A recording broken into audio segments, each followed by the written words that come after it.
Five,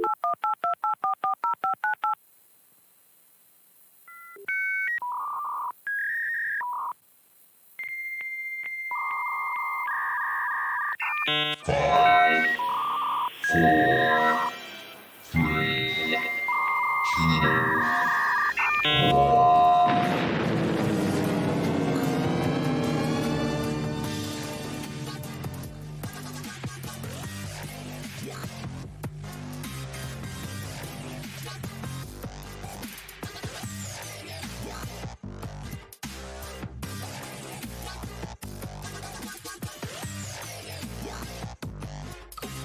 All right.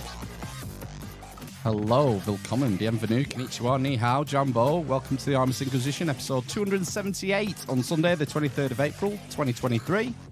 I'm Phil. I'm Matt. And no Ben tonight. No. He's on a diplomatic mission to Alderaan. He is again. Again, yes. But never fear, because tonight we have returning champion Bernie Taylor with us. How are you doing, Bernie? I am doing great here in Portland, Oregon, USA. It is just about lunchtime. Excellent.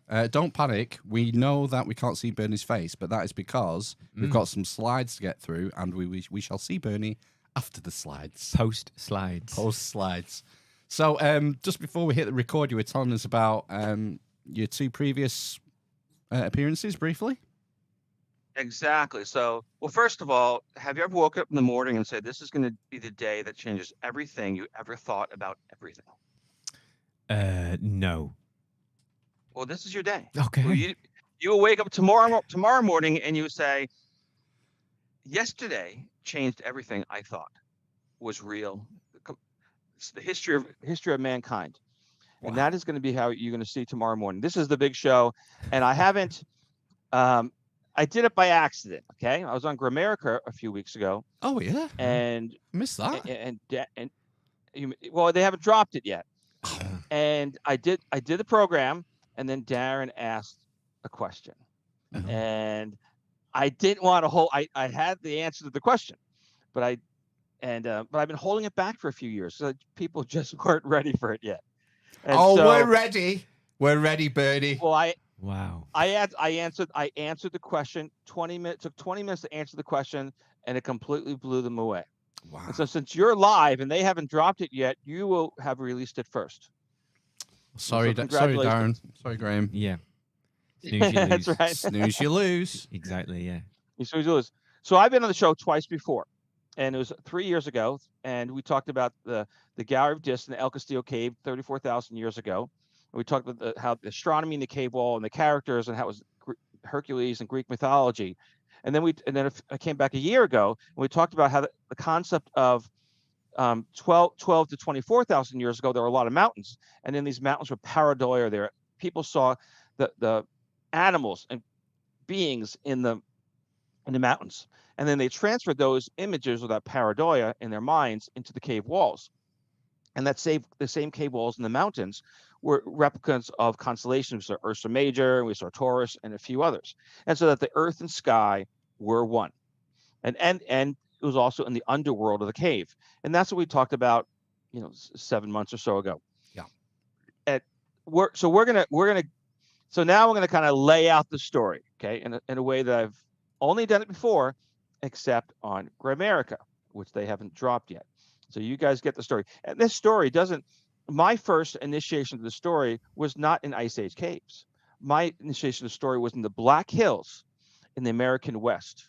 Okay, and on the screen in front of you guys, you can see the Black Hills on my viewer's left side, and on my viewer's right side, I see a map, and on the map, I see South Dakota and Wyoming. You can see an arrow pointed at a dotted circle that shows where the Black Hills are.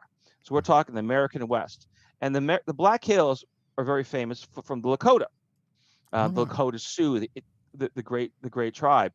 And about 1850s or so, there was a treaty between the Sioux and the U.S. government that said they had exclusive rights to the Black Hills.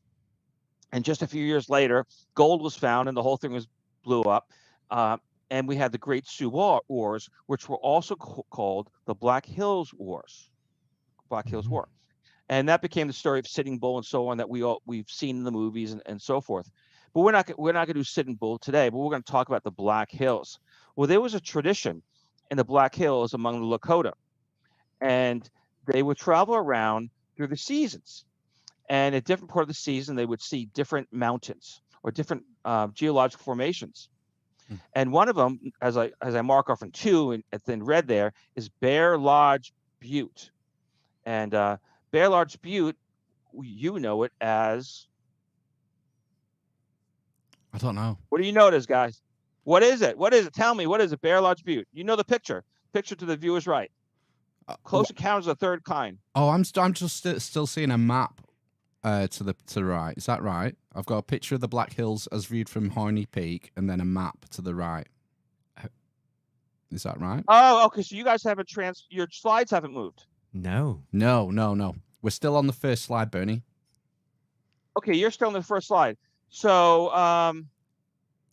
you haven't progressed to the second slide. No. So can you guys, do you have an answer technically from your side why you haven't progressed to the second slide? I'm on Zoom now, and it says you're viewing Bernie Taylor's screen, and we're still looking at the first slide. So, have you clicked on the slide you want us to see, Bernie? So I've actually progressed to the second, the third, and the fourth slides. Huh. Right. Okay.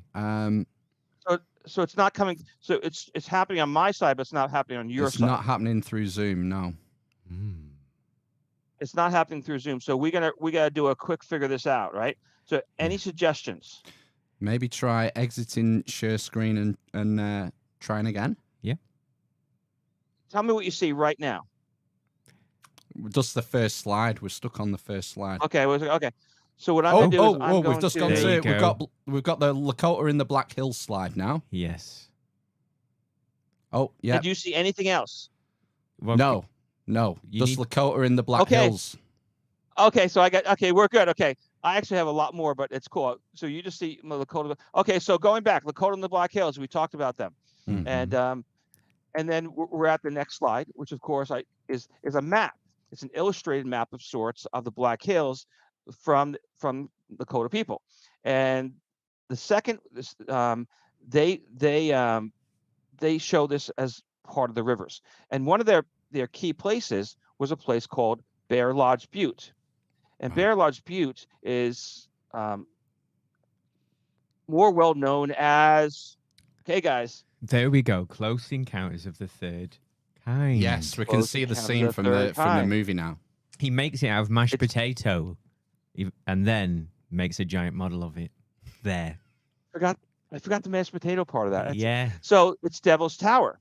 Yes. So Devil's Tower to the Lakota was a sacred place on their journey through the season. One of the many sacred places on their journey through the season, in which they looked to the geography and found their place to be. Okay.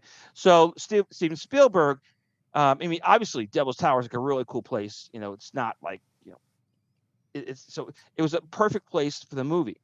For the scene in the movie, Richard Dreyfuss has a dream, and in that dream, he comes up. He thinks he believes he's drawn to Devil's Tower, and he builds it in his living room.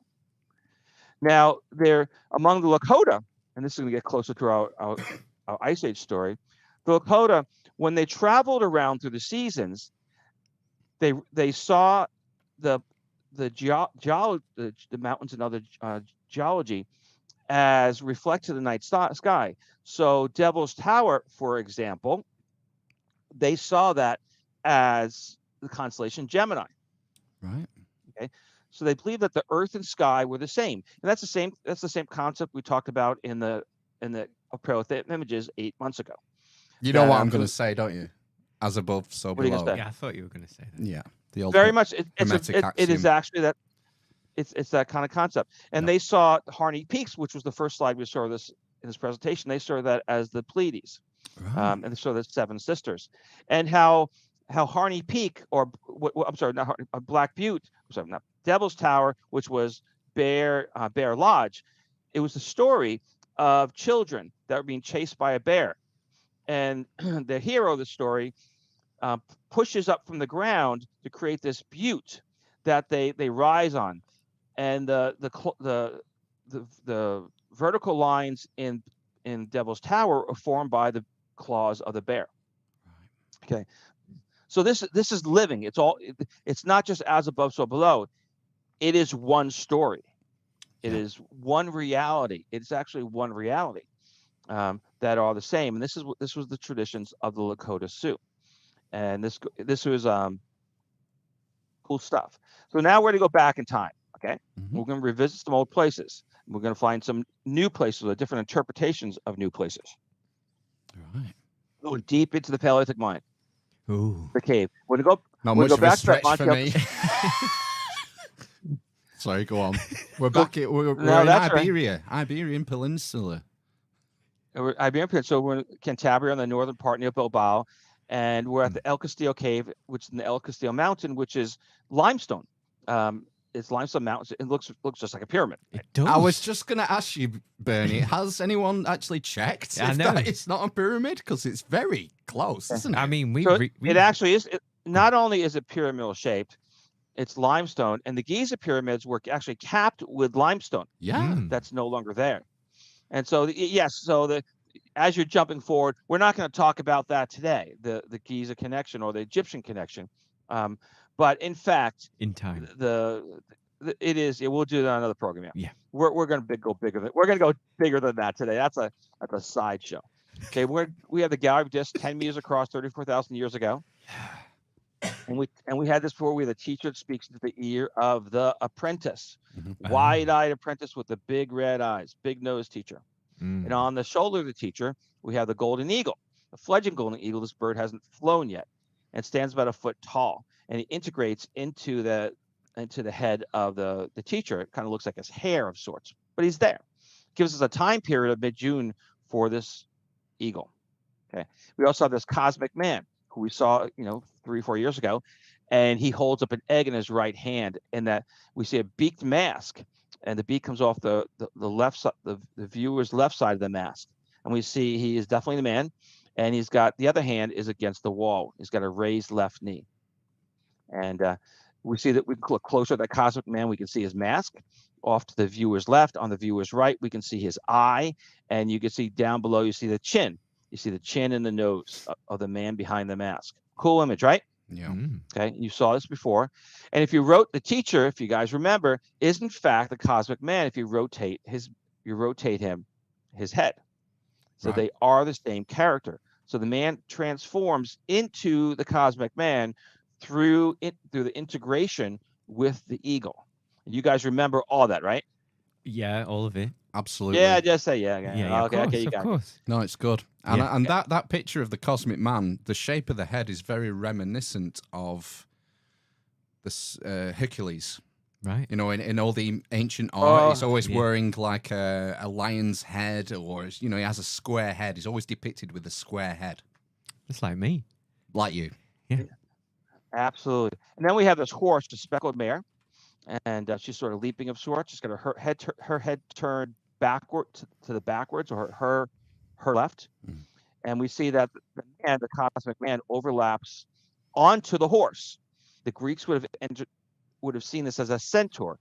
And in the Paleolithic mind, Ice Age animism, these people would have said, well, this person has taken on the strength of the horse or the spirit of the horse to become one. So it's not really a centaur. And we have this transformation of this man on the panel. And again, his right hand holds an egg and his left hand is behind him. And it is the same. And we see the masked man. It is the same left hand as the masked man, and the cosmic have that same feathered left hand. Go back to look at that. You can see the feathered left hand back, and it's the same feathered left hand for the big cosmic man. They're the same character, transformation. Right. So then we have this Iberian lynx, and this is an important character because we're going to return to it. And Iberian lynx, of course, are indigenous to the Iberian Peninsula. We have a crab which lurks under a ledge, dark ledge there of the Dark Knight. Well, we can actually find this crab. That we can find the crab in Pareidolia, in the rock on the northern end of the Rock of Gibraltar. And so you can see the shape of the ledge under the Rock of Gibraltar, or in the Rock of Gibraltar, and you can see that funny shape of the crab coming in. And if we look a little closer, we can actually see the claw, the arm of the claw, from on both on the original and the outlined gallery of disc image.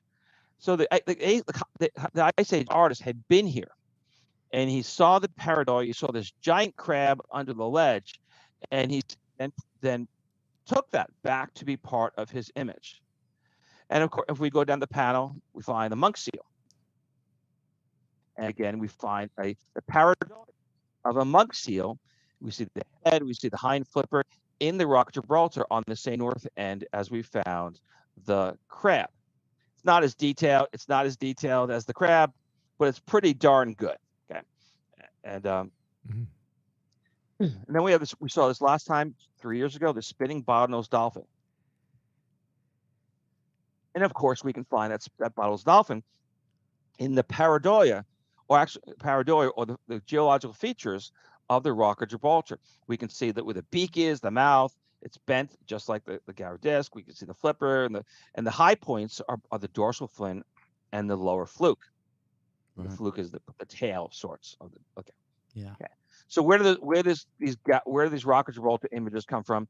Well, I had an illustrator we worked together on this, and we transposed them from an image, a photograph from today, actually multiple photographs from today, and a pre-industrial sort of it was actually late 1800s drawing illustration that doesn't have all the features, the man-made features that we have today, harbors and things like that. Okay, there's a key point to look at. There's a red arrow, and that red arrow points to something below the surface. And everybody out there in podcast land, audio podcast land, go listen through this because it's really cool. But you have to go to the YouTube program. Okay. And when you're there, subscribe, like, comment, do whatever you're going to do. But you got to go onto the YouTube channel, because this isn't just, the imagery is phenomenal. It's beyond what anybody could have imagined. So we see that feature below the water. Remember that. That's really important. Okay. And also remember that everything that you see, during the Ice Age 34,000 years ago, the Mediterranean was about, sea levels were lower, about 30 meters. So that feature would have been above water. Wow. Okay. I'm getting it. Okay. So we have this therianthrope, this man who integrates with the dolphin to become a merman. Oh. And we have the oldest female effigy known at this time is also on the panel. We saw her last time. She doesn't look real happy. She's pregnant too. And she's naked and she's pregnant. Yeah. Well, we can actually see her effigy on the other side of the Strait of Gibraltar at a place called Jebel Musa. And Jebel Musa is supposed to be either Moses or some other cleric, okay, Muslim cleric. But if you look at it looks more like a pregnant woman than it looks like a Moses, right? Oh my gosh, that's incredible. Are you seeing this? Sometimes it takes a minute to see nose, what you're seeing. And the nose and the chin. Oh yeah, I can see it. She's led down. It's like a magic eye. Yeah, she's led down, and the left-hand side's her head. You can see her nose, her eye, her mouth, chin, and then she's got the baby bump. Yeah, I mean, it almost looks like she got an arm under her head as well. Yeah. Yeah, you can see. And so what we're looking, and you can see her braided hair, and the differences are the chin, and I believe that the chin on Jebel Musa has fallen off in 34,000 years, or is the extended chin, and the nose isn't exactly the same, but the rest of it, it's her. Now the pareidolia, all the pareidolia that we've the crab, the monk seal, and the dolphin. Nobody's heard this until in modern times, as related to the gallery discs or anything, until this program today. This is it, okay? Because you beat Grimerica to the punch. Now, Jebel Musa is a thing. Now, people didn't recognize it as the woman of the gallery disc, but Jebel Musa has been around been known as the pareidolia of a person, in fact, the biblical Moses, for like a long, long time, since there has been the Muslims came to this part of the country, this part of Africa. So this is it's not a thing. Now the Pillars of Hercules are the distance between Jebel Musa and the Rock of Gibraltar. If you look on this image, you look deep into the past, you can actually see Jebel Musa, but you can't see the form of her body, right? But that's Jebel Musa way back there. And the Spanish coat of arms and many other flags have the Pillars of Hercules. And you can see the two pillars on the Spanish coat of arms. So this is a thing. Okay, this is not a thing that Bernie made up. This is a thing that the Spanish people know, the Moroccans know, the people of Gibraltar know. They live between the Pillars of Hercules, and they know all about Jebel Musa. And so we go down the panel a little further. We can see this breaching humpback whale popping out of the water there. Pretty cool stuff. And the apprentice that we saw with the white eyes is actually in the belly of the whale. But he actually can't be in the belly of the whale because that's impossible. We know that, right? So with he's actually in the ventral pleats of the whale. And but let's look at the whale. We can find this whale too. Remember that feature underwater that 34,000 years ago would have been above water? Well, that's actually becomes the fluke of the whale, the tail of the whale, the fluke. Right. Okay. Yeah. And so the dorsal fin is, and the rostrum is the mouth. These have been two other features that they recognized in the Pareidolia of the geology of the rock of Gibraltar. And so this whale would have been out of the water in their perspective. And we can actually look at you can look at the overlap of the dolphin and the whale on this image as represented both on the gallery of discs and the rock of Gibraltar, and see how they fit in. And so the whale and the dolphin are in fact the same character as they overlap. We're going to return to that in a bit, but remember, they are the same character. They're going in two different directions. The dolphin is going south and the whale is going north. Right. Okay. Now the hero, the hero on his journey could not, of course, travel in the belly of the whale. He actually travels in the ventral pleats, and the ventral pleats are a large area on the rock of Gibraltar that looks like the ventral pleats. I mean, it is what it is, right? It's between the spaces. You can't make this stuff. It is, right? And as they did it. Now that apprentice is on the rock of Gibraltar as well as Pareidolia. And we can see his left eye, his big red eyes. We can see his nose. We can see his chin. We have two different perspectives on this. So it is what it is. Now everything in this, the whole thing is Pareidolia in terms of the rock of Gibraltar. I think, except this one.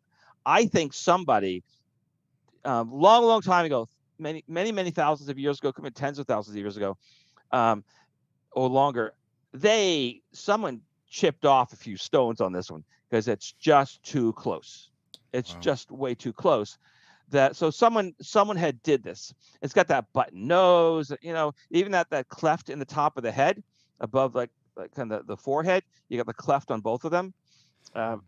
I just don't buy it that one is 100% Pareidolia.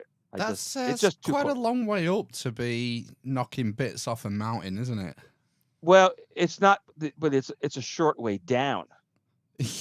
On a bit of rope. On a bit of rope, yeah. Holy. So yeah, it'd be tough to climb, but someone walked up, and you can see some, like an observatory or something, a weather station at the top. You can figure out the distance.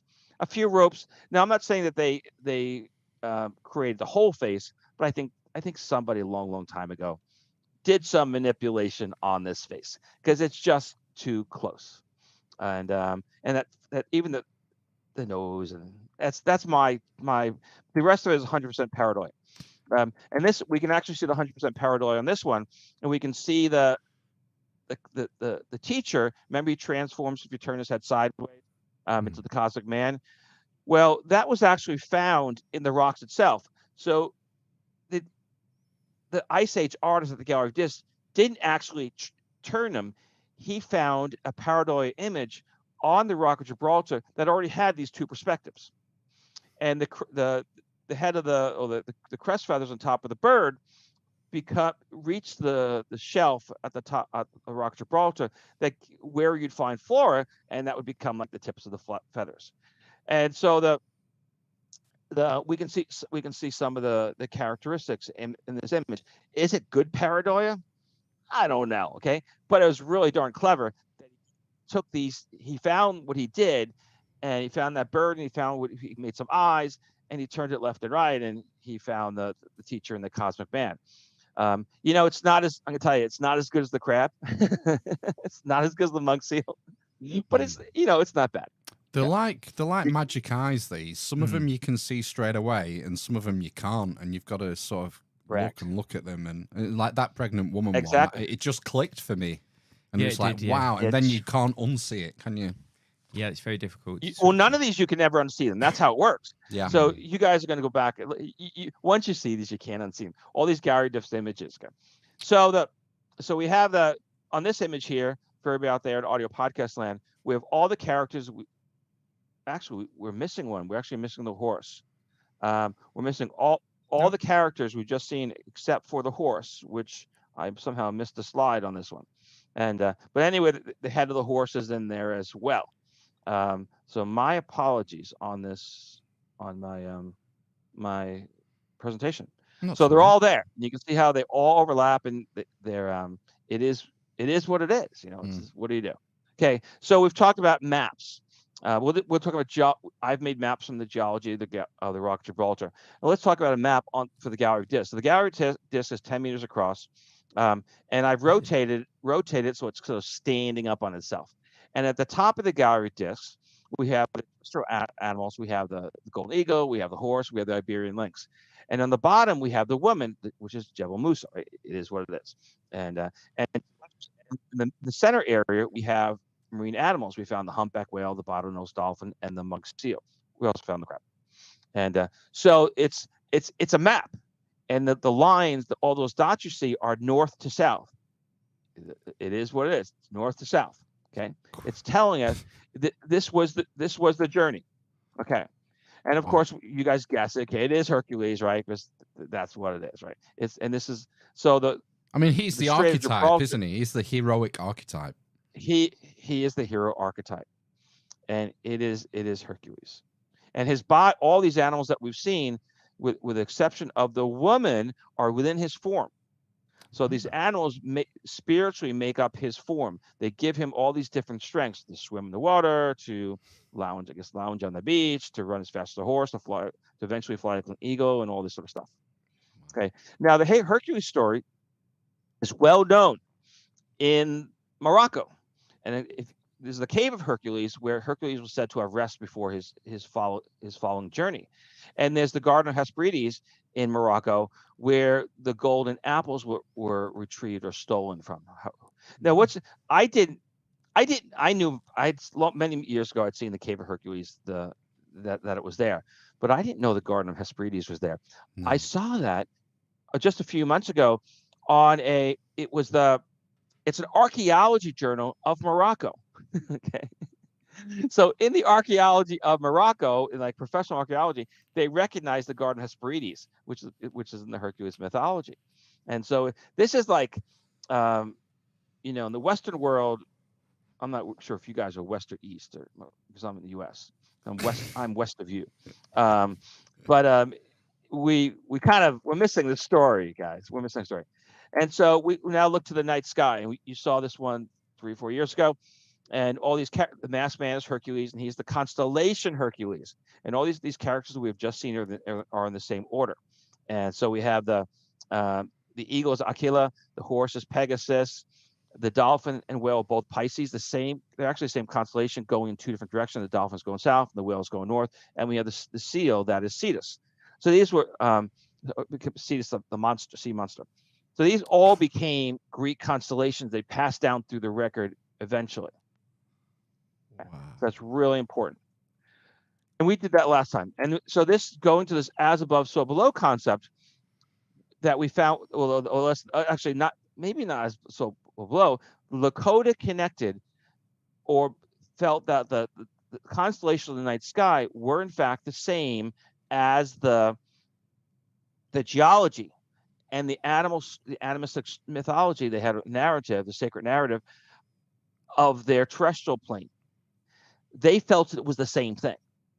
Now, the Ice Age artists 34,000 years ago, they had the same story. I mean, it is. The person goes on a journey through time and space, follows the constellations, gives reference at each one of those places, and those constellations on the terrestrial plane, or geology on the terrestrial plane, were living. Okay, they were living. So the Pleiades were for the Lakota were the peaks, and the Devil's Tower, Bear's Butte, was created by the bear itself, or halfway. It was the vertical lines in that. So we find the same story. Okay. And so now, we're going to go back. So we've established the geography, right, guys? We know, to the right side of the Iberian Peninsula, it's the viewer's right is Iberian Peninsula. The viewer's far left is Jebel Musa, where we find Africa. And in the middle, we find the Pillars of Hercules, right? So we're clear of that one, right? Yeah, and the cave is at the north, isn't it? The north of Iberian Peninsula. Is at the north, the far coast. north. Yeah. And so the cave is actually, this image in the cave is not depicting what's around that cave, but in far north, but rather both sides of the Pillars of Hercules. Yes. Okay. And so they overlap there. Okay. So we've established the north and we've established the south. Well, what the heck's going on there to the west? So remember Plato. What did Plato say was beyond the Pillars of Hercules? Come on. Is it Atlantis? What? Whoa! Are you guys ready? You guys ready for that story? Yes. We were born ready. There's ready for Atlantis, yeah. But there's obviously something there, right? Because we see the animals. So the animals we see in the lower half. Please tell me there's a spaceship carved into that cave, Bernie. No, but I mean, you've teased it. You've teased it with the link to Close Encounters. So yeah. So well, it's there. The map is there. Okay. So Plato said, and there was an island situated in front of the straits, which are called the Pillars of Hercules. Okay? We all know. We've all heard that, right? Yes. I mean, how many? It's out there, right? And he also said there was a great number of elephants in the land, but we haven't actually seen any elephants, have we? No. Today. No, we haven't. Oh. No. Oh, but we have established this on this map. There is something to the west of the Pillars of Hercules, because in fact, it's half the panel is beyond what would be the Pillars of Hercules. Okay. Now, Plato also said there were earthquakes and floods. Now, this image you've seen overlapping of the animals. You see the Iberian Peninsula. The Iberian animals overlap to the center with the marine animals, and the female Jebel Musa overlaps to the center with the Pillars of Hercules as well. Okay, so there's actually overlapping all these. And if you've ever seen like a really big flood, like I've actually seen because I live in Oregon, we had a flood a long time ago, and the cows were in the creeks, or the rivers became rivers, and the fish were in the fields, as that's what happens in a big flood. And we had a huge one, and the rivers were running over all like major bridges, not just country bridges. We're talking major highway bridges. And so would you guys say that as a concept that looks like a flood, if not an earthquake? Yeah, I can see that. Yeah, you can see that. I can see that interpretation. Yeah, that things get mixed up in a cataclysmic event like a flood. The norms of the animal kingdom get mixed up somewhat. So if you were in ancient times and you had gone to the gallery disc and you had seen this image and you had recognized Jebel Musa, I mean, you can't miss Jebel Musa, right? Because once you see her, she's there. And everybody knew that everybody in that part of the world knew what Jebel Musa was, because she was one half of the Pillars of Hercules. Yeah. So you see Jebel Musa, you're going to pick up the dolphin, and you're going to pick up a few others. You're going to realize that there's two sides of the Strait of Gibraltar, and with the marine animals in the middle. And then you see this whole thing is toppling over on each other. Each character is connected to another, which is impossible because dolphins don't ride in the back of, crabs, hypothetically. And so you'd say, well, goodness, that looks like an earthquake. That looks like a flood. And that was a pretty darn big one. Okay. And you'd also say, well, and then there was a mass of land beyond the Pillars of Hercules that was bigger than the whole thing. That at least it actually is the same length as everything else that is described. I think that we can find some answers to this going back to the teacher and apprentice, and I think this is the story he's telling. Actually, well, it's the last 5 minutes of what I've said is not the story that he's telling. He's got another version of the story. And on the gallery of this, we also have elephants. Okay, and they're actually African elephants. If you've ever seen an Asian elephant, they have humped heads. And it's actually, this elephant is the same elephant. So if you turn your head to the either way, you'll see it's the same trunk and the same ear. Right. So one elephant looks like it's drinking, the other one has its trunk up, but in fact it's the same elephant. Same concept we saw with the cosmic man and the teacher. You turn your head, you see one thing, you turn the other. But once you see either of these, you can never unsee them as what they are. Okay. So we've established as elephants, right, guys? Yes. Yeah, I can see beyond the Pillars of Hercules, right? Yeah. That's important. We also see a Barbary ape. Now, there are Barbary apes or macaque in Gibraltar today, but there were not prior to about 600 years ago. But Barbary apes are actually indigenous to the Atlas Mountains in West North Africa, which is now Morocco. Have you guys been to Morocco, to Marrakesh or anything like that? I haven't, no. I've been to Agadir in Morocco. Okay, because Morocco is the #1 out of Europe tourist destination for Brits. Right. I'm not sure if you knew that. Yeah. You got to get through Germany and France, every other place, but it's like, I live in Oregon, people go to Mexico. It's like you're Mexico. Okay, so we also have lions, and a lion with a mane. In the Ice Age in Europe, lions did not have mane, and everybody knows about Atlas lions today because they made like the final 12 or 16 in World Cup a few months ago. So that's how we know about the Atlas lions. Yeah, you guys remember that, right? I'm only just seeing it now. You can see he's sat like the Sphinx is, but you're looking. The left side is the head. Yeah, exactly. Actually, there's 2 lions. The lion is licking the lion. They're kissing. She's, but you can actually see her tongue. You can see her tongue. She's licking him. Gross. Yep. And you can see the paws, and this became the source of the Nemean lion, where the Nemean lion was coated in blood. Blotches of blood from the Nemean lion's human conquest, I guess, right, or food, and of course Hercules kills the Nemean lion. Okay, so we got a lion, and then we have this West African crocodile, and it's huge, and it is 1.5 times the size of the panel because how it stretches back its tail. Wow. Absolutely huge. Okay. Yeah, you can just see the right hand side was the snout. You can even see little teeth there. You can see, the teeth hang down. Yeah, pretty cool stuff. Yeah. Okay, and then we have a bear and 2 cubs, and this is one of the earliest images I saw, and it took me a while to figure out what the heck they're doing. Are they laying down? Well, the bears are climbing a tree or something, and so the mother bear is the one on the bottom, and the cubs are at the top. And what bears do is when the mother bear sees danger, or she tells the cubs to climb a tree. Okay. It's a thing. It's what they do. And then she either climbs up after them or she defends. Well, at a certain point in the life, when she believes that the bears are ready to go off on their own, she scares them up to climb a tree, and then she runs away. And that is the life of a bear. That is the life of a bear. It's a thing. So you guys have to get over it, no teary eyes or things like that. Okay. Too late. Okay. Too late. Okay. So we have looked to the west, right? And when we looked to the west, we saw the elephant, we saw the bears, we saw the crocodile, we saw the Barbary apes, we saw the lions. So could that be Plato's Atlantis?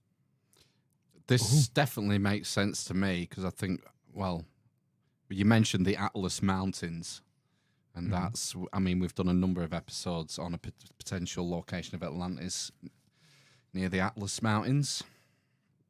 Who was on the show with that? Stig, a couple of weeks ago. Chris Tolworthy. I can't remember who else has suggested, because we know the Eye of the Sahara is near there. You see. So here we are at this moment, And you guys don't know what the next slide is. No, No, we don't. can't. We can't even America see didn't it. drop it yet.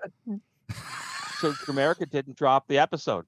So you really don't know what the next slide is going to be. No No. idea. Are we going to be looking out to find the the island that beyond the Pillars of Hercules to the west that was lost in an earthquake and in a flood that has elephants? Or will we find something else? A or B, guys? What's it going to be? A. B.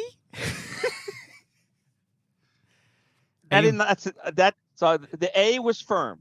Yes. Was that like a I was just going for true that. B? No, I was just going for that because So you're a team. You're a team Plato and Atlantis. That's A. Yep. And B is something else. Something else? Yeah. Okay. Well, you guys, one of you two earlier said it because I couldn't see. Well, it actually is something else. Wow. It's Jebel Toubkal in the high Atlas Mountains. Okay. Okay. And where Atlas went to hold up the sky. Now, before Hercules arrived to climb Jebel Toubkal to retrieve the golden apples, Perseus had been there, and Perseus brought the head of Medusa. And with the gaze of Medusa, he turned Atlas to stone. Okay. And you got to figure he must have changed some other things to stone too. Now, Plato, before Plato, there's Herodotus, who your previous guest probably talked about. And he wrote in his histories that the Mount Atlas was called the Pillar of Heaven by the natives, the Atlantes. Yeah. And one of you guests probably knew that. And it was so high that the clouds never quit in either summer or winter. Therefore, it was glacial. Well, before Herodotus, almost 800 years before Herodotus, there was Sanchinato, a Persian, who said that Atlas was the brother of Time, who had traveled to the western part of Africa, where he settled on a high mountain that supported the heavens, so as to devote himself to the study of astronomy. So astronomy was born among the Persians. I'm sorry, not Persians, the Phoenicians. It was born at Atlas. And Herodotus recognizes the same story before Plato. So let's look if we can find any of those characters. Well, we're looking at Pareidolia now, and we have three images. We have the top image to the viewer's left. We have Jebel Toubkal, and then have kind of I like reverse the black and whites for the second one, and then we have Gary top section on the bottom, and we can compare them with the animals that we've just seen beyond the Pillars of Hercules to the west. I can see it. And well, the crocodile is at the top, and we can you see my cursor? Yep. Yeah. Okay, so the crocodile is kind of up here, and then the head of the lion is the face of the lion is here, okay, and then and over here we can see the bears, and then we have the Barbary ape is this shape in here, and the elephant. So the elephant, the ear of the elephant is here. We see the ear of the elephant, okay, and then it's Pareidolia. So the trunk comes out that. And if one of the routes to climb Jebel Toubkal is up the trunk and head of the elephant. It's how you do it. Wow. It is what it is, right? It is, and so it was Pareidolia. It was found in Pareidolia, just like these other places. Now the real cool one is this one. This is on the gallery disc, and we can see this image. And you've got this character. You can see 4 legs. You can see his 4 legs. You can see this rump, and then you can see these. You can see the teethy. You see the teeth in the mouth, and you can see the eye. You see the eye. This is an unedited image, right? You see the eye there, and then you see these big ears. Well, what are those? Have you ever seen a cane? It's a cane, obviously a canid. Have you ever seen a canid with big ears like that? Ooh, what would it be? I'm going to guess that it's something that is extinct, like a direwolf or something. Another guess? A canine. It's Anubis. It's Anubis. Oh, it's Anubis. Gosh. It's Anubis. So this had entered into the mythology of the Egyptians as Anubis, because this animal has never existed. It never existed because they found it as Pareidolia in Jebel Toubkal. Now this one, of course, Jebel Toubkal is a few thousand meters high. Nobody touched this one. It's totally impossible anybody touched up this thing. It's just too huge, And what's really cool is that the eye, you got the eye in there, and you got you got really cool features. Let's continue on, and okay. So we have all these constellations. They fit into the night sky with the ones we saw earlier. So the bears obviously become Ursa Major, right? The crocodile is Draco. We can see in the same order. The lion is Leo. The Barbary ape, the eyes of the Barbary ape are in Gemini, Castor and Pollux, and the elephant, which we talked about 4 years ago, is Aruga and Taurus, and you can kind of see how it works. And we can see we've seen Pisces in there, which we talked about 20 minutes ago. Yeah. Okay. And of course we have the Orion hero. Orion, we have him who's on his journey, and he is also depicted on the gallery disc that we're not going to do again today. So we find the Phoenician who went to Jebel Toubkal, the mountain we now call Atlas. He didn't invent astronomy. He ripped it off.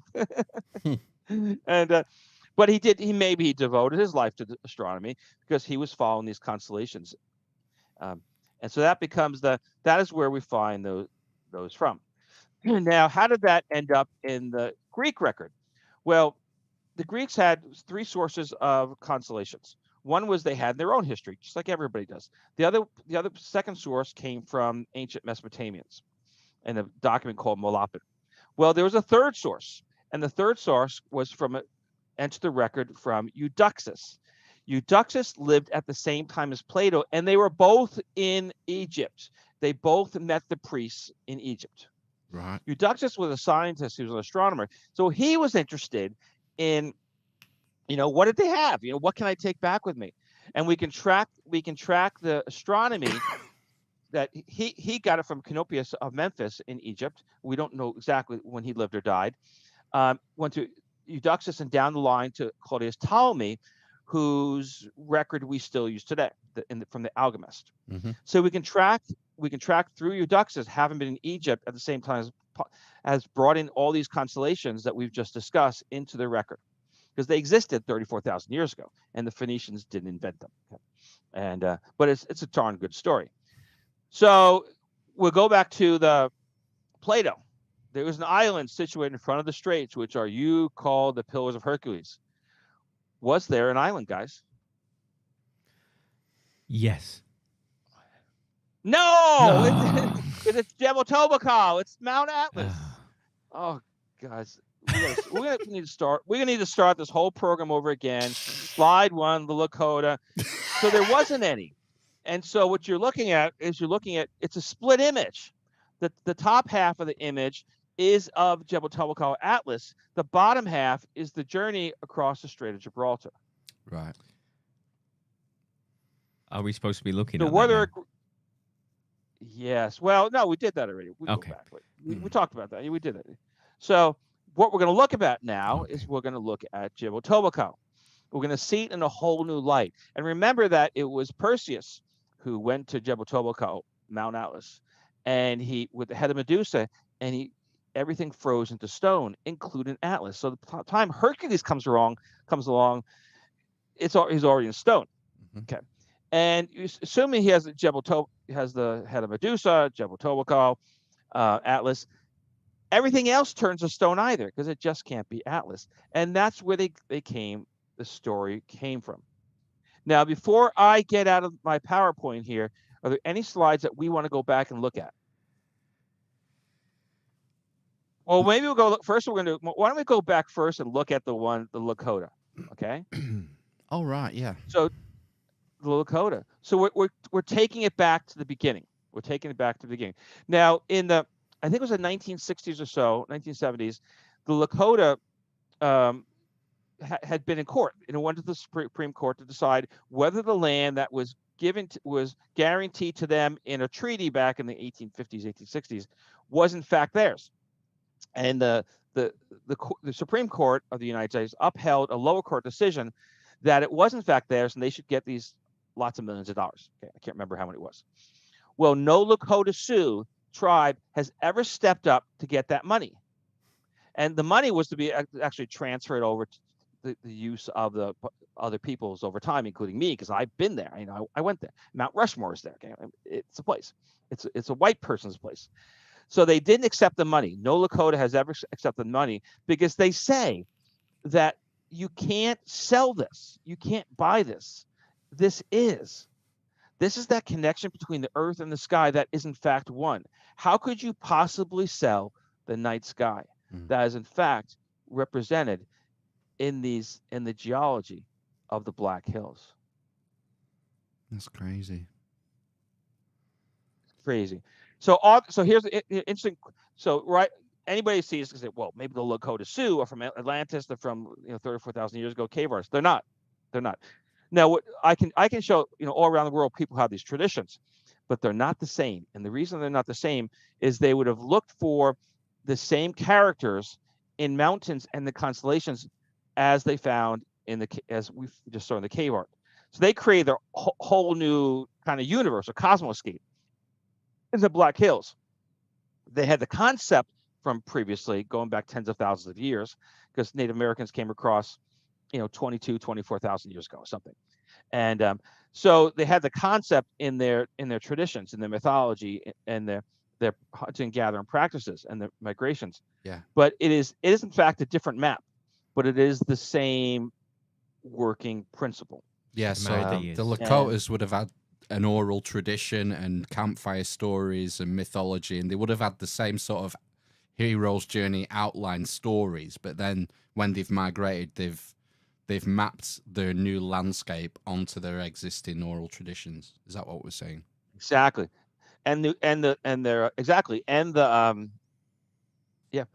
they did is, so they saw Gemini just as they saw Gemini as the Devil's Tower, Bear Lodge, whereas the cave artists saw Gemini as the Barbary ape with the two eyes being Castor and Pollux. So they had this concept. They also had the same concept of pareidolia, that you could find what is on the terrestrial plane as being the same in the night sky among the constellations, among the stars. Bernie, we just got a question in the chat saying, what does number 4 say? So number 4 says P Iata. Let me see. So let me figure out what is. I might actually. So 1, 2. So we've got that's the Seven Sisters. So that is Harney Peak, the first image we saw. So that's actually, I'm sorry, number 4. My mistake. That was number 2. So number 2 is Harney Peak. Number 4 is 1, 2, 3. 1, 2, 3. It's the center. Oh, 4. Yeah.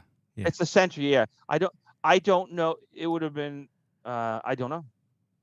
But it is this. That would be as it rotates around. It's like the pole. Pole. So I don't. Pole star. It would be a pole star. I don't know what their pole stars and how they. But these number 1 here was their winter camp, which they recognized as they saw as teepees. Right. So they projected that same concept. But yeah, I'm sorry, I don't know what they called their pole stars. But you can see the Pleiades are 2, Pleiades, which were Harney Peak, which is the first image we see. Sorry to interrupt, Bernie, but if we're going back thousands of years, the pole star could be different than what it is today, couldn't it? Correct, and that's why I don't know. That's why I can't say. So I can't say what the Black Hills one was because I don't that's fair enough. It moves because wasn't it Vega? I think the pole star was Vega at one time, 10,000 years, 20,000 years ago. Yeah. So who knows? Yeah. So, but we find that same concept of the terrestrial plane and the underground, the underworld, and into the night sky. So tomorrow morning, you're going to wake up as if you've at least learned something new. Absolutely. Yeah. It's very interesting. Yeah. One thing I wanted to ask. Next time. Sorry, go on, Bernie. Sure. No, you go on. I was just going to ask you if Ophiuchus has factored into any of your decoding, because from other shows we've done, particularly with Dave Matheson, when it comes to the Perseus myths and the Heracles myths in astrotheology, Ophiuchus often plays a prominent role in the stories and the narratives. Yeah, the answer is no. No, fair enough. No, it's asking. I'm sure if it was, you would have told us. But maybe it might be something to look for. Maybe it's something to look for because, like, virtually, if you follow all the astrotheology stuff, a Fucus plays loads of different roles. Yeah. But I don't know. So if I had it, I would have because I've been following Dave, and All right. I would have told him 4 or 5 years ago. Yeah. Yeah. So it is possible. It's possible that earlier we had the man that was the merman. He could be. It's possible he's a Fucus. I don't know. But it's hard to say. But no. So in 34,000 years ago, Ophiuchus was not on the table. Okay. Right. But that doesn't. The Greeks brought in their own constellations. Actually, they had 3 sources. They had their own constellations. They had the Molapian from ancient Mesopotamia, Babylonians, and they had the Upper Paleolithic. Right. And so they, in their integration of them, they dealt the cards a little differently. So Pisces is 2 fish, as we see that in Greek mythology and Greek astronomy.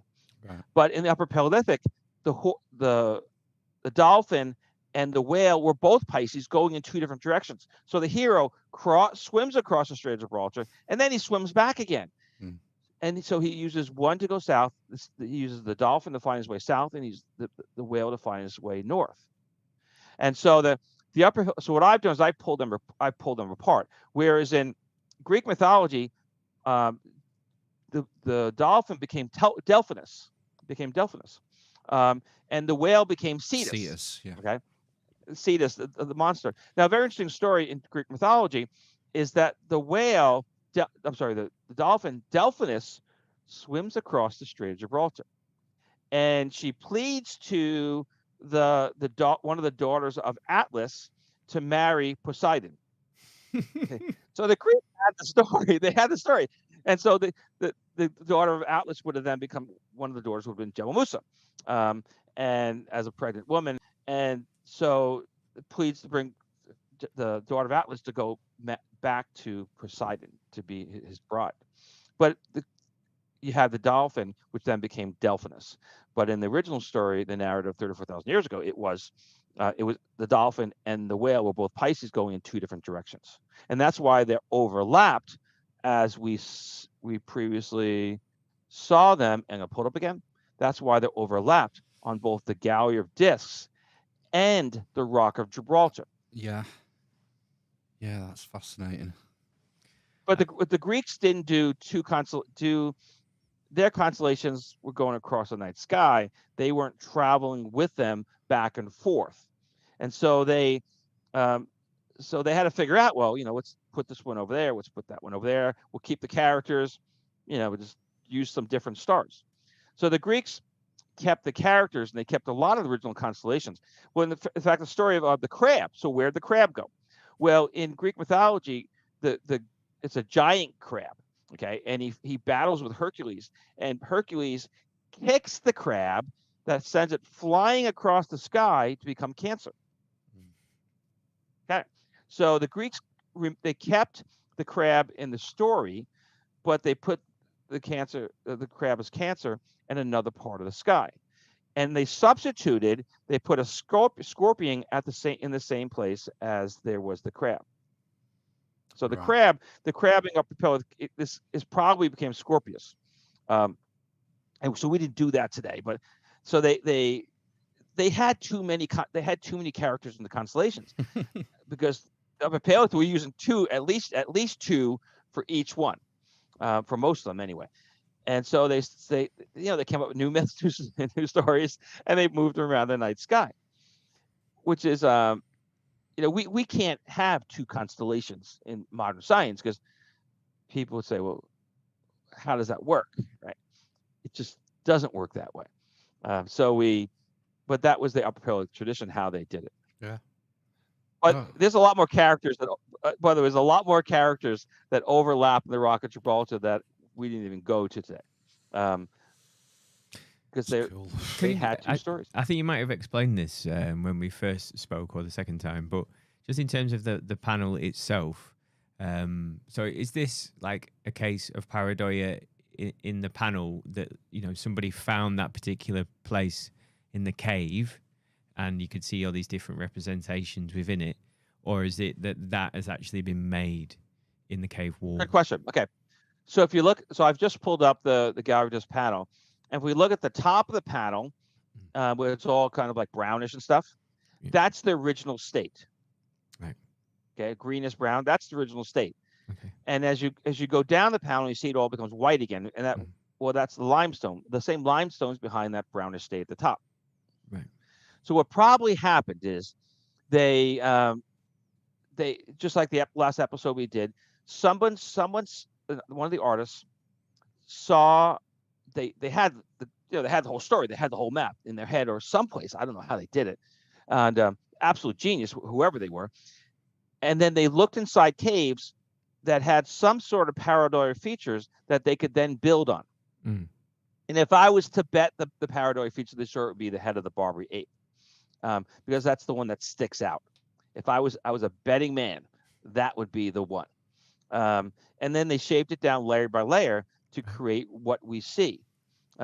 So yes, there was originally Pareidolia there that they then improved upon to make all these characters that were represented as both constellations and as the geology between on both sides of the Strait of Gibraltar, the Pillars of Hercules. Very cool. So yeah, and the last session we did was we showed a whole bunch of different Pareidolia in the mountains that were characters that they then found in the caves that represented other characters. And we found Taurus. So we actually had found Taurus as an elephant. It was a straight-tusked elephant. That was one of the ones. So they kept somewhere between 12,000 years ago and the time of the ancient Greeks, the elephant was changed to a bull that was of Taurus. I don't know who did it, but yes. So if you were in the constellation Taurus, if that's your zodiac, you're now a elephant. You're actually an elephant. That's not a bad thing, right? But you're an elephant. You gotta get, and if you're in Cancer, you're misplaced. Because you were kicked across the sky by Hercules. I'm a Pisces, so I'm quite happy being a dolphin, half whale. Or a whale. What's Pick Libra either then? one, right? Hey, what are you saying? A whale, a beached whale. Exactly, the beast whale, or And you go for Pisces, you go either way. I was just going to say as well, just about the panel. You say they, so is it like any kind of suggestion that this was created over an extended period of time, or do you just think? Good question. Go on. Okay, so here's my guess. My best guess is that there's actually two layers of characters on this. There's everything we kind of talked today was I would describe as high art, and then there's actually smaller characters that are kind of here and there that I think someone came along and scribbled a few extra ones in there. Okay, that's what I would say. But yeah, I would say this is primarily made by one artist who was extraordinary genius, because he had. And Picasso I don't know level. if he had the whole thing in his head. Well, interesting, because Picasso had gone to the Altamira cave. He was drawn in because people were saying that it was a hoax. And Picasso looked at the bison. He said, none of us could have done anything like this. So this is way beyond Picasso. And then what Picasso did, I think we might have talked in one of the last episodes. Pilfered it, didn't he? He Lifted it. He stole it. He stole it to become Carrot Mass in Les Demoiselles d'Avignon, his first work of modern art. On that note, Bernie, of lifting and pilfering people's work, have we got time to quickly go through what happened we can with do it. you? So what I'm going to do now is I'm going to get out of my PowerPoint, and I'm going to. There we go. Can see you. Yeah. Wow, that was pretty cool. Okay, we got time. So early this year, there was a paper, actually from Durham University, that went out to the world. I mean, they made a huge, absolutely massive discovery. And from the press release from Durham University says, new study reveals evidence of early Ice Age writing and what it meant. And sounds huge, doesn't it? I mean, that's momentous.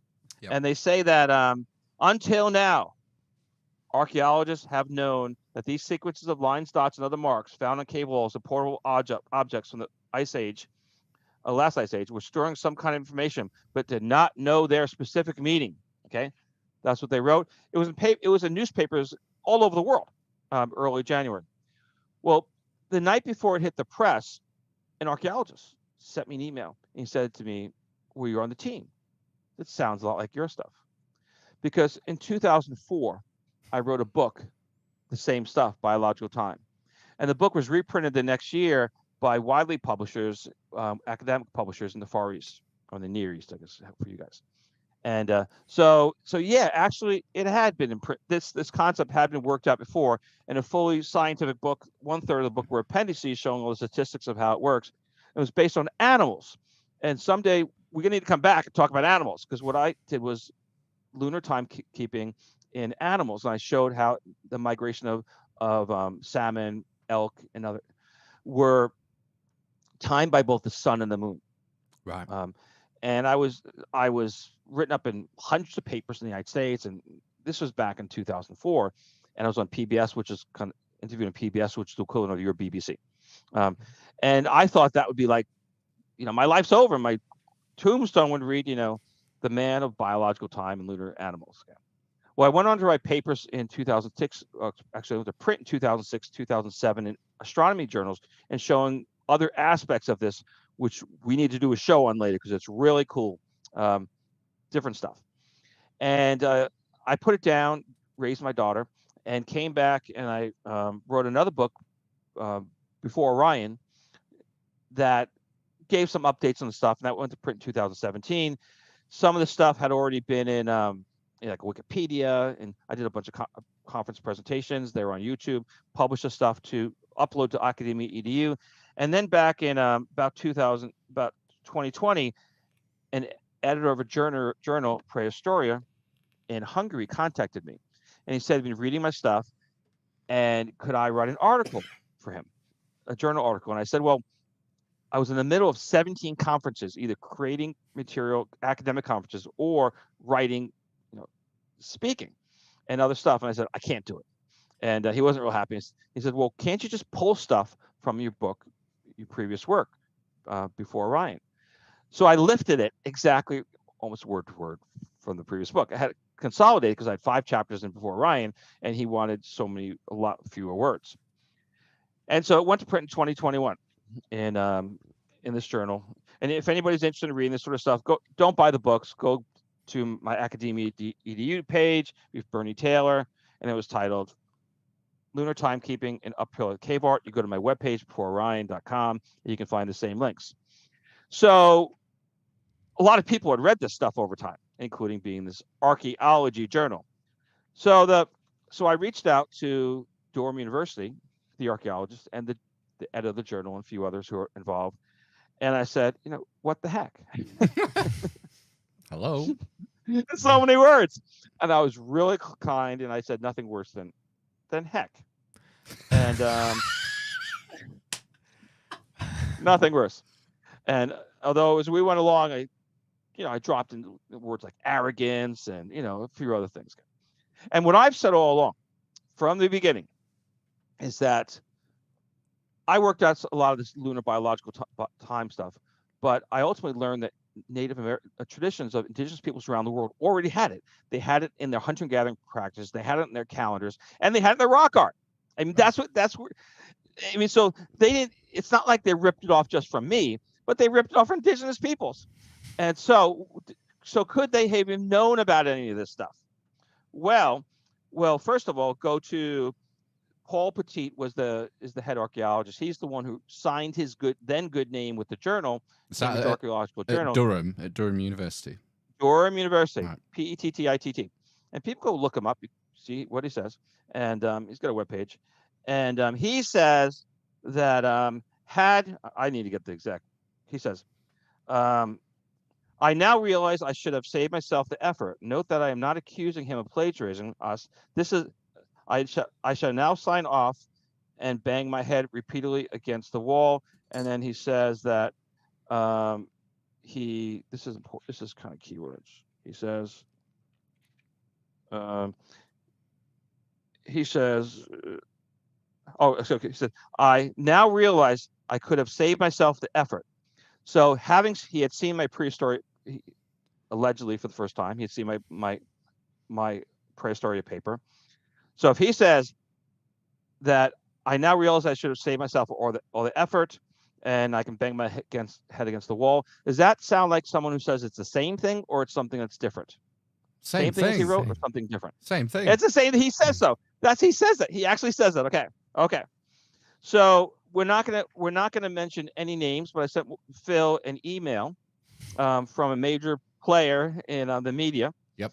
And this person says that he had contacted Paul Pettit's team. Actually, he didn't they contacted him. They wanted to do a documentary, and it's a major U.S. media company. And I'm contacting you because I've read. I've been a fan of biological.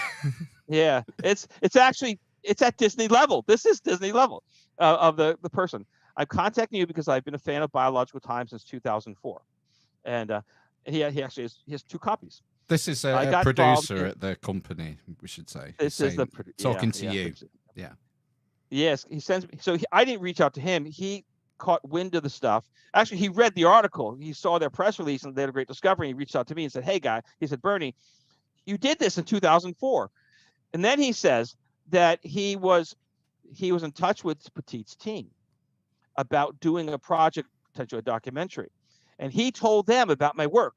So a year before they went to print, he told them about my work, and he said, "This is what he said to him." He says that you guys don't have a story unless you include indigenous peoples, which already had this, just as Bernie put in his book.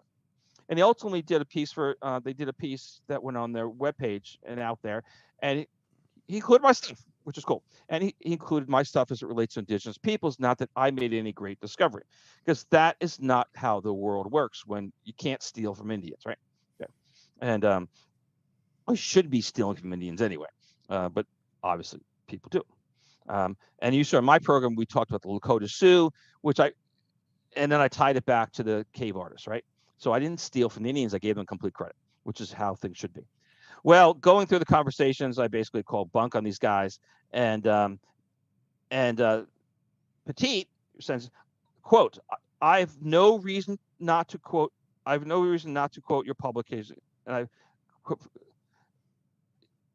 I've no reason not to quote your publication in the future, but he doesn't. And he never accepts that he will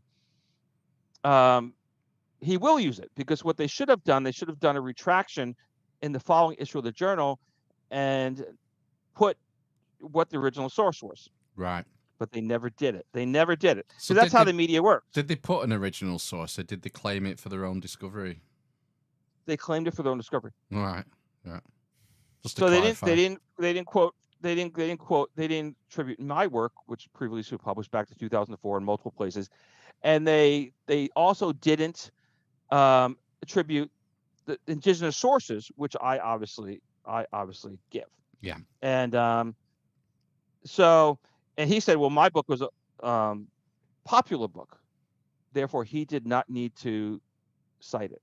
Really? Wow. So it's admitting that he's taking it from your work now. Yeah, he said he says a popular work, so does not need to do it. So he that's ridiculous. I mean, if you were reading a book, never mind an academic paper. If you're reading a book, you expect references to be at the back of the book. Of course you do. Well, in the text as well, don't you? Yeah. Yes, and they should. So the next issue of the journal, they should have made that clarification. And but go on. They didn't do it. Mm-hmm.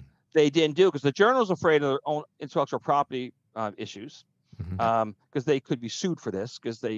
And it's the issue is not so much that they didn't write it in the journal.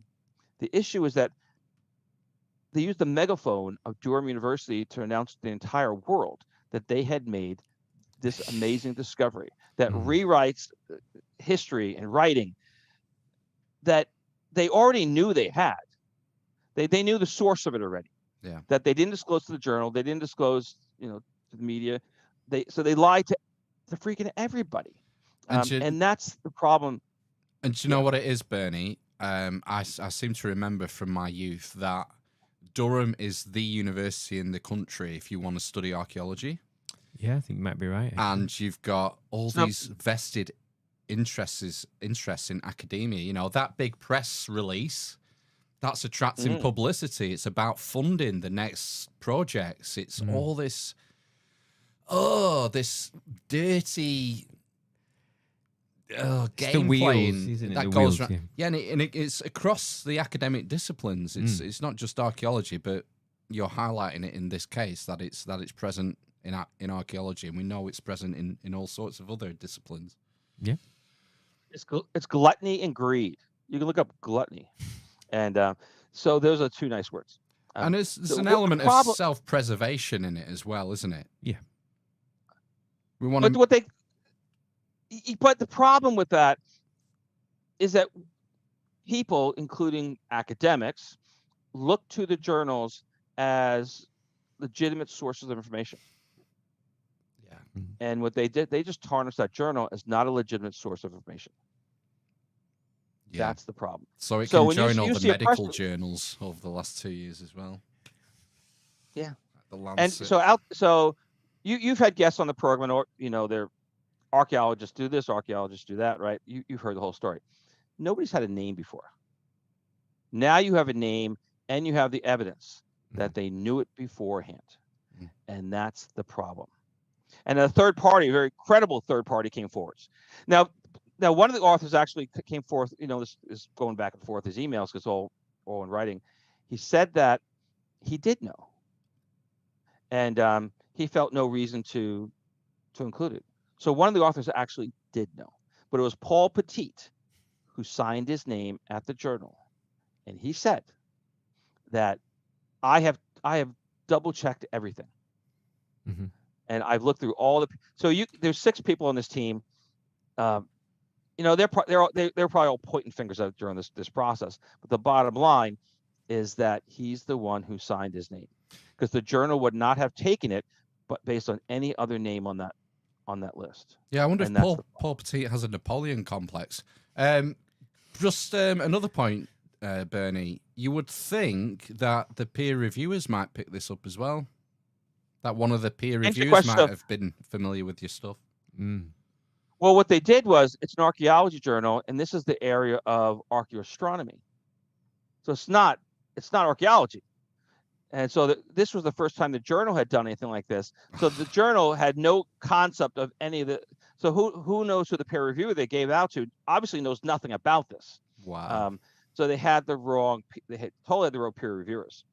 And so so my work is out on Academia U. Goes back to, it's on YouTube, presentations back to 2017. It's on Wikipedia. You can find this. So this is not rocket science to find this if you just type in a few words.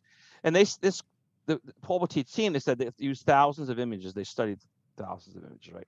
And they have 6 images that are actually photographs, and they used 2 of the same ones I used. Of the thousands of images, used 2 of the same images with the same interpretation. So what's the probability of that happening? Quite low. It's not. Slim. Yeah. It's quite low. Yeah. Medically speaking, So these guys screwed up, and if anybody out there, the next time you yell archaeologist, yell Durham University Archaeology Department, Paul Pettitt, as being someone who actually did this, and then defended himself once he was caught in the lie from the media company. He still defended himself, and they said, well, we did it a different way. It's the same story. It's the same story. He admitted it in his first email. He wouldn't have had to write. He wouldn't have continued on his paper had, at what he says, he knew about mine. Therefore, it is the same story. It is the same work, the same narrative. Where do you go from here with it, Bernie? Or is this still a live issue? So so where do I go? So I'm done with the journal. I'm done, arguing with Durham University because they're just going to protect him. Right. So, how many viewers you have? You have a pretty good idea how many Gramerica has. Yeah. And there's another one out there that hasn't dropped yet either. And so in a very short period of time, there's going to be a few 100,000 people that will either hear it directly from Plus Grimerica, plus the other one. Yeah, exactly. Yeah. Imagine. So And, you're hoping they that take- the other one takes the publicity will help you. No publicity. Nope, don't want any publicity. What I want to hear is the next time somebody yells out archaeologists, you give a name. Mhm. You give a name. Because this wasn't all archaeologists. In fact, archaeologists came to my defense. And the night before this went to press, an archaeologist asked me, the archaeologist said, you should sue them. As soon as it got out, there were a lot of major players in archaeology and anthropology in both the UK and France and the United States who knew about my work, and they shouted out to their Twitter world that, my paper. So thousands of people, thousands of readers, actually over 1,000 in the first few weeks, had read my paper.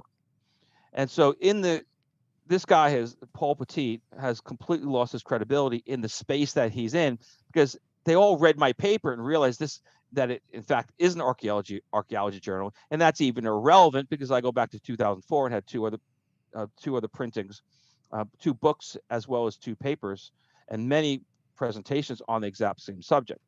So they put it out there. Archaeologists and anthropologists put it out there to call bunk on Pettitt. So he's completely lost respect in his own space. And so I'm not anti-archaeologists and anthropologists, but people have been looking for a name, and someone other than the Egyptian, right? Oh, and now Hawass. Sahi Hawass. Oh, yeah. Yes. Now there's a name, and there's actual facts. Right. Well, and that's where I ended. This will be the last interview it's the last interview. This will be the third and the last interview I'll have done on this subject. I'll bring it in, and there's people out there that are interested in this sort of stuff. Yeah. It's disappointing because, we want to be able to trust people in positions of authority, and when they get caught pilfering red-handed, it's like, just leaves a bad taste in the mouth, doesn't it? But I'm glad to hear that some guy stood up for you in the academic world. Yeah. So, and you were informed, weren't you? That's the thing. Yeah. Yeah. So. Yeah. A few of them. Yeah, they were. Is Pettitt on Twitter? Is he on Twitter? He's on Facebook. I don't know that he's on Twitter, but Durham University is on Twitter, of course. Oh, well, yeah. Well, that's the way to go. Or Durham University Archaeology, I'm sure they're on Twitter, and I'm sure they got some wind of this whole thing. The public wind of it in the media. They know what they did wrong. Is he a professor at Durham? So yeah, you could pull him up, right? Can't you? I'm just wondering if he's teaching the next generation of archaeologists coming up in the UK. He is a full professor, Durham Archaeology. Yeah. Right. I'm gonna tell you, this is crazy. So we talked earlier about Picasso having ripped off the Altamira, seeing the Pareidolia. Same guy wrote a paper how he discovered the process of Pareidolia in cave art. He ripped off Picasso. And so I contacted him. It was about maybe 2 or 3 years ago. And I contacted him and say, hey, I was like really, really polite. And I said, I've done some work on this as it relates to your paper, and I believe there can be some updates or improvements, something like really, really nice. And I'm open to work within a project. So I contacted him through Academia.edu, which he says he doesn't check. But in fact, he does because he uploads his own papers. And so he had previously ripped off Picasso's hypothesis about Pareidolia and cave art. Wow. So this is a second time offender. And I didn't even go after him on that one because it's just like, because I don't need to defend Picasso, and I certainly didn't discover Picasso ripped off Ice Age cave artists. So I was, it's not my thing, but it's out there. The Picasso thing has been out there for a long time because 60 years or something. And you could not have missed that story of the Altamira and the Picasso in the last 5 years, because heck, I've put it out there. And I did a tweet once and had like tens of thousands of retweets or something. It was absolutely huge, and it was my only one that really went somewhere on a tweet. But yeah, the guy ripped off Picasso too. So yeah, Picasso and I could be like hanging out, buds. Well, Bernie, we've blown over an hour already, and I feel like we need to let you get your lunch. It's lunchtime over there. It's a good time. Yeah, we'll do it again. Come back and talk about the lunar timing sometime. Yeah, that would be exciting. It's on Grammarica. I did on Grammarica like months ago. Right, we'll do that. We'll do that further down the line. Okay. Thank you, guys. All right, we'll sign off. Stay on the line for us for 1 minute, Bernie, while we play ourselves out. And the rest of you in podcast land will be back in 5 or 10 minutes for part 2. Okay. Definitely. All right. Don't forget to check out the links in the show notes, beforeorion.com. If you're on the interwebs, or Bernie's YouTube handle's up there as well. It is, isn't it? And see you soon. Ta-ra!